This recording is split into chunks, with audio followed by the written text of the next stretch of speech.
Assalamualaikum warahmatullahi wabarakatuh. Mahasiswaku Fakultas Ekonomi jurusan Program Studi Manajemen, ya, kembali ke ekonomi manajerial, ya, oleh Bapak Haji Agus Maulana SMM semester ganjil tahun 2020. Kali ini video AZ screen Bapak untuk menyampaikan mata kuliah kita, ya, bab 1, ya, sebagaimana tujuan ekonomi manajerial, pembelajaran daripada ruang lingkup, ya, pengertian dan ruang lingkup ekonomi manajerial. Baik, bab 1 kita mulai, bahwa ruang lingkup ekonomi manajerial, ya, definisinya pertama, ekonomi manajerial adalah sebuah tata kelola manajemen sumber daya manusia dan operasional serta pemasaran. Jadi kalian sudah menempuh mata kuliah sumber daya manusia, manajemen operasional dan pemasaran. Keterkaitan dengan teori ekonomi yaitu adanya mempelajari laba, biaya, bahan baku dan sumber daya. Oke. Kemudian keterkaitan dengan ilmu keputusan dalam mengambil keputusan, yaitu kebijakan pemerintah yang terkait dan kepentingan dari pemilik perusahaan. Keterkaitan dengan berbagai area fungsional ilmu administrasi bisnis, strategi perusahaan yang strategi perusahaan yang bertahan hidup atau maturity, ya, oke, ya. Kemudian teori perusahaan yang kita ambil di sini adalah beberapa alasan adanya perusahaan dan fungsinya. Jadi fungsi perusahaan, ada tujuan dan nilai perusahaan yaitu untuk mencapai laba dan maturity. Jadi perusahaan selalu berupaya untuk memperoleh laba dan mempertahankan hidup dari perusahaan itu. Kendala-kendala dalam operasional perusahaan yang biasanya adalah bahan baku, tenaga kerja, pajak, dan pembiayaan. Keterbatasan teori perusahaan yaitu mengenai informasi pasar dan kebijakan pemerintah. Kemudian sifat-sifat dan fungsi laba. Laba bisnis versus atau lawan daripada laba ekonomi, ya, yaitu laba finansial, laba keberlangsungan perusahaan. Laba bisnis yaitu di mana perusahaan harus mendapatkan laba finansial. Sedangkan laba ekonomi yaitu laba di mana perusahaan berupaya agar dapat mempertahankan keberlangsungan hidupnya. Teori laba yaitu biasanya secara umum omset dikurangi oleh biaya dan pajak. Nah, maka timbullah dia profit. Fungsi laba adalah mempertahankan modal dan kekayaan yang ada pada neraca. Saya kira kalian sudah mempelajari, ya, neraca. Etika bisnis. Nah, etika bisnis ini biasanya sebelum kita memulai kita timbul pertanyaan. Tugas akan dibicarakan nanti di kemudian, baiklah nanti. Kemudian etika bisnis pada kelompok 1 nanti kita bicarakan. Biasanya kita mengkaji tentang perusahaan-perusahaan besar seperti Boeing. Kemudian strategi bisnis di perusahaan dalam negeri seperti Unilever, ini kelompok 2. Kemudian fungsi operasional di McDonald, misalnya ini perusahaan-perusahaan franchise, ini kelompok 3. Kemudian distribusi dan jaringan di Alfamart yang lagi tren sekarang, ya, yang kurang terganggu oleh adanya COVID-19 dan tren laba dan omsetnya terus stabil, cenderung stabil dan meningkat. Target dan ekspansi di Astra Toyota, ini ada beberapa perusahaan yang bergabung di Astra Toyota. Ini kelompok 5. Ini nanti tugas berikutnya pada beberapa kelompok yang akan kita lanjutkan. Baik, dalam etika bisnis nanti kita akan bicarakan kerangka kerja internasional ekonomi manajerial terdiri dari yaitu munculnya persoalan globalisasi atau perusahaan global, maka timbullah perdagangan bebas. Hal ini mengakibatkan adanya kerangka kerja internasional atau ekonomi manajerial. Pemimpin bisnis global yang menguasai di beberapa negara adidaya seperti blok Asia, Eropa, Amerika, Cina, dan Afrika. Nah, ini sudah mulai ada blokade negara-negara di masing-masing benua. Nah, inilah yang menyebabkan adanya kerangka kerja internasional daripada ekonomi manajerial. Selanjutnya, perusahaan yang paling dikagumi di tingkat global. Nah, ini nanti juga akan ada sebagaimana tugas daripada etika bisnis. Globalisasi, hal ini yang merupakan sudah lama dibicarakan dari teori-teorinya Adam Smith tahun 80 baru mulai muncul, sampai sekarang baru terbukti adanya globalisasi karena adanya pengaruh informasi. Kemudian terorisme ini juga sudah terjadi beberapa tahun yang lalu, dari tahun 90-an yang mulai ngetren masalah terorisme. Kemudian pandemi ini juga adanya gangguan-gangguan daripada virus, mulai dari flu burung ya, virus antrak, sampai sekarang ini ada virus COVID-19. Nah, itu banyak perkembangan pandemi yang sudah ya, pada zaman dahulu itu ada cacar, ada apalagi penyakit-penyakit ya semacam flu, batuk dan sebagainya. Kemudian tsunami. Nah, tsunami ini bencana ya, bencana alam yang dapat mengakibatkan gangguan ekonomi ataupun usaha-usaha yang timbul. Kemudian tektonik ini ya, bergesernya antara lapisan-lapisan bumi. Vulkanik ini adalah meletusnya gunung berapi. Kemudian saat ini yang lagi ngetren adalah electronic effect. Jadi pengaruh daripada alat-alat elektronik terhadap ekonomi manajerial menuntun kita ke arah yang globalisasi. Ekonomi manajerial dan internet. Nah, ini dia. Internet adalah tempat yang bagus untuk memulai atau mencari informasi tentang ekonomi manajerial.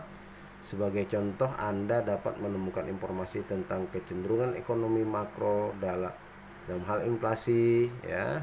Inflasi sudah pernah kita bicarakan di ekonomi mikro. Kemudian juga di ekonomi makro, pertumbuhan dan ya, ini maksudnya pertumbuhan daripada ya jumlah penduduk, pertumbuhan ekonomi, pertumbuhan tenaga kerja ya, kemudian adanya pengangguran sebagaimana pada informasi ekonomi mikro tentang sektor-sektor tertentu industri dan perusahaan.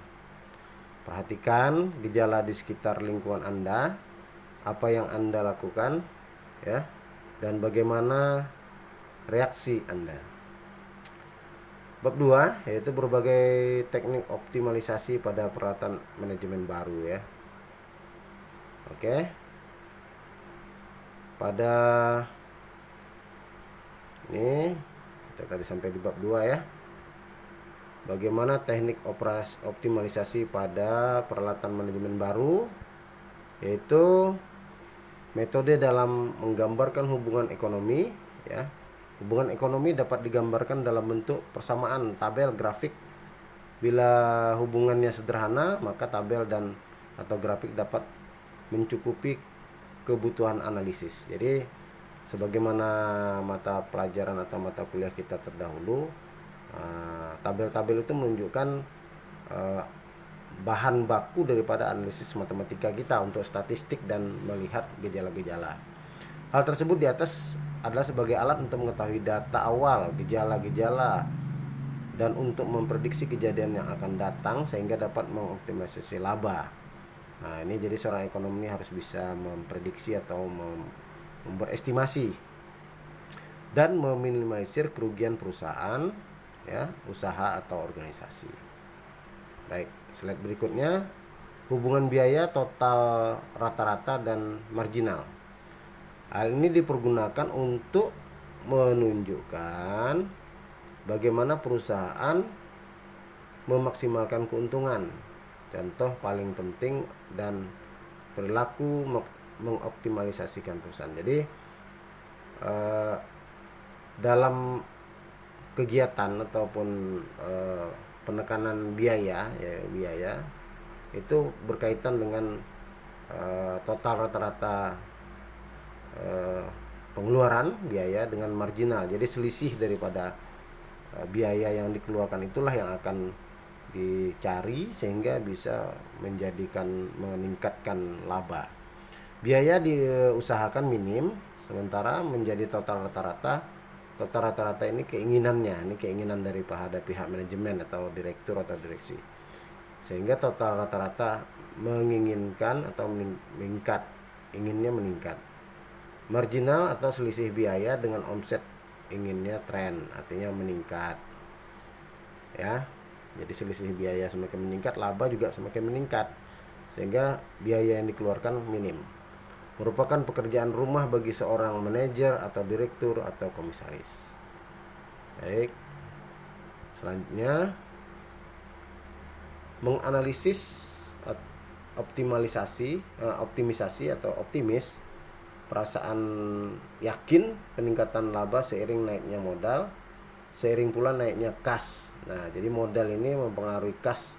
Kas itu sebelah kiri pada penyeimbang daripada modal, yaitu di neraca sebelah kiri atau debit. Modal ini adalah kredit. Seiring naiknya penjualan. Nah, penjualan itu ada di sebelah kiri debit. Analisis optimisasi ya dapat lebih mudah dijelaskan dengan mempelajari proses perusahaan dalam menentukan tingkat output hasil yang memaksimumkan laba total. Kita akan mulai dengan mempergunakan kurva penerimaan total dan biaya total. Nah, ini biasanya perbandingan antara penerimaan atau penjualan berbandingkan dengan laba. Biasa berbanding lurus. Ya, berbanding lurus tahu ya, artinya semakin meningkat dia juga akan semakin meningkat pula. Oke. Nah, ini kalkulus diferensial atau perbandingan ya, perbandingan turunan dan aturan diferensial. Nah, diferensiasi itu menggunakan ya dengan cara menggunakan analisis optimisasi ya dapat dilakukan dengan ya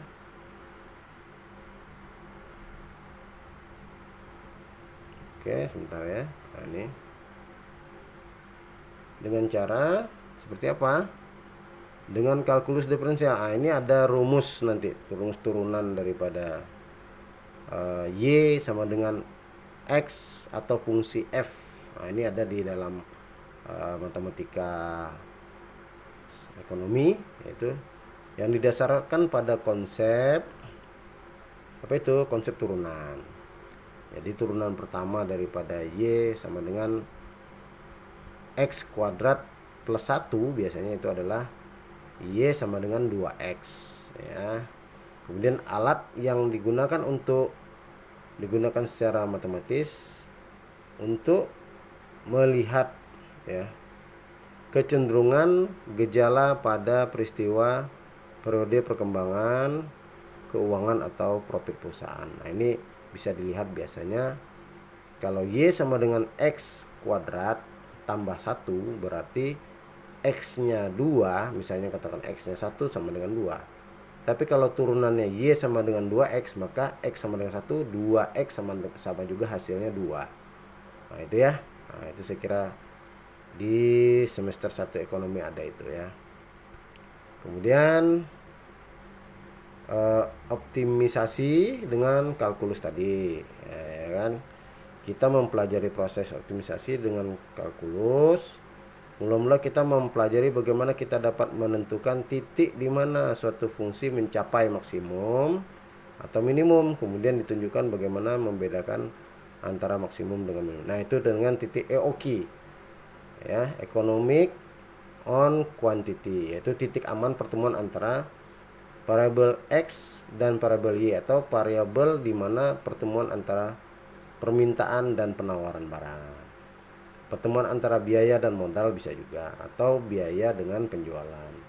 Jadi penjualannya variabel Y, biayanya pada variabel X. Nah, itu ya. Atau biaya pada variabel X sumbu mendatar, kemudian modal pada sumbu vertikal atau sumbu variabel Y. Oke. Kemudian optimisasi multivariat yaitu menghubungkan antara dua variabel, misalnya adanya variabel biaya terhadap modal atau variabel penjualan terhadap pajak misalnya kan. Nah, itu bisa kita lakukan, atau proses menentukan titik balik maksimum atau minimum suatu fungsi yang memiliki dua variabel. Nah, itu dia.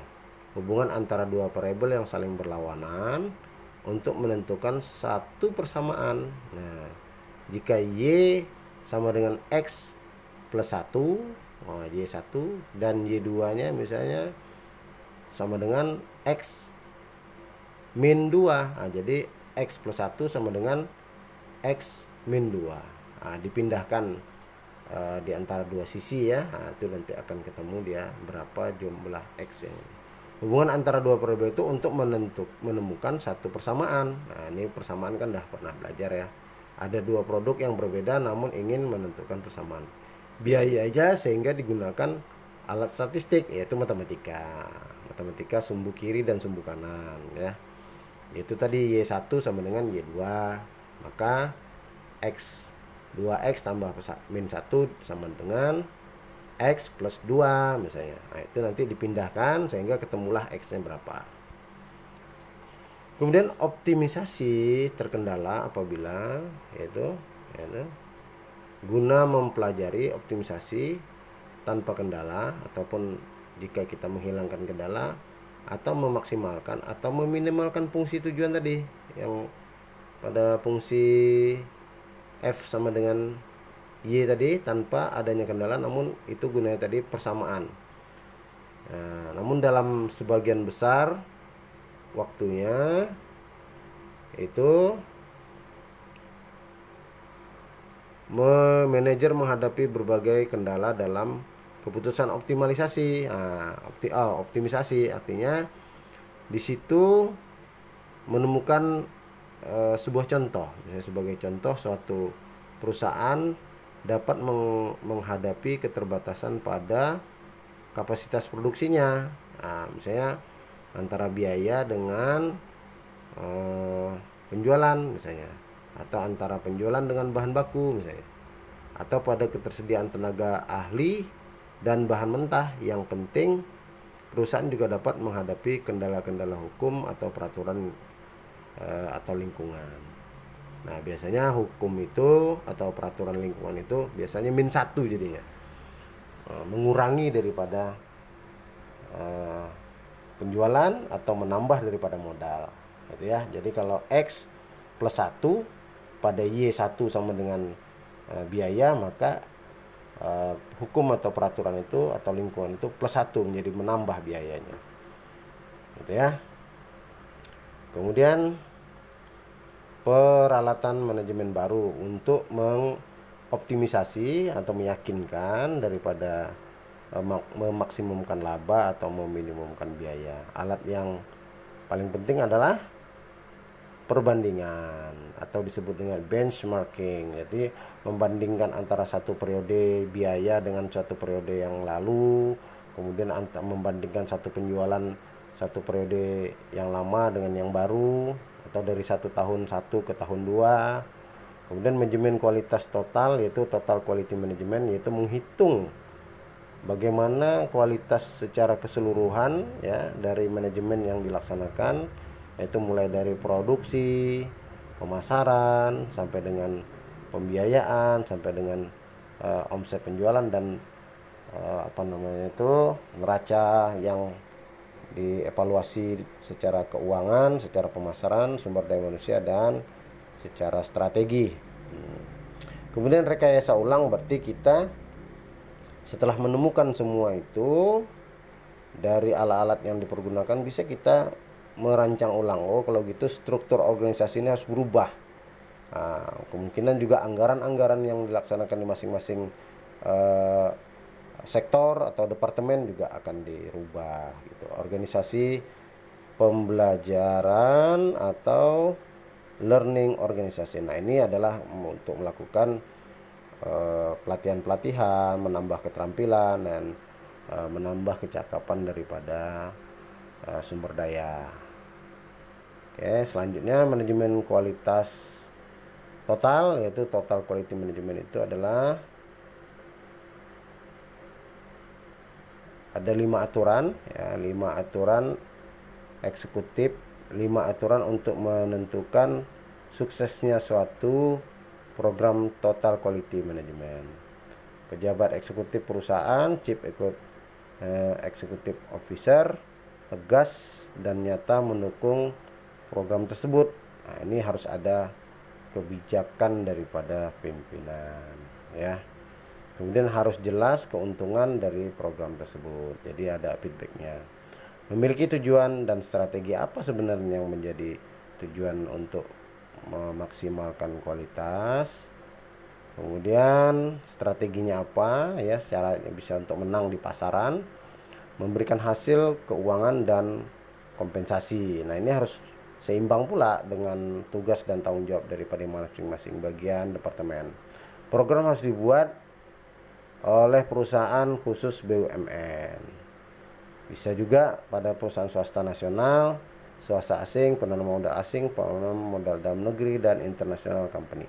Nah, ini biasanya manajemen quality, total quality ini, TQM ini biasanya dipergunakan pada perusahaan-perusahaan yang khusus menangani tentang profit oriented ya. Oke. Nah, rasanya mungkin sampai di sini dulu pada titik slide yang ke berapa ini ya. Total quality management, nanti kita sambung pada pertemuan berikut ya. Demikian dulu yang Bapak sampaikan. Wabillahi taufiq wal hidayah. Assalamualaikum warahmatullahi wabarakatuh.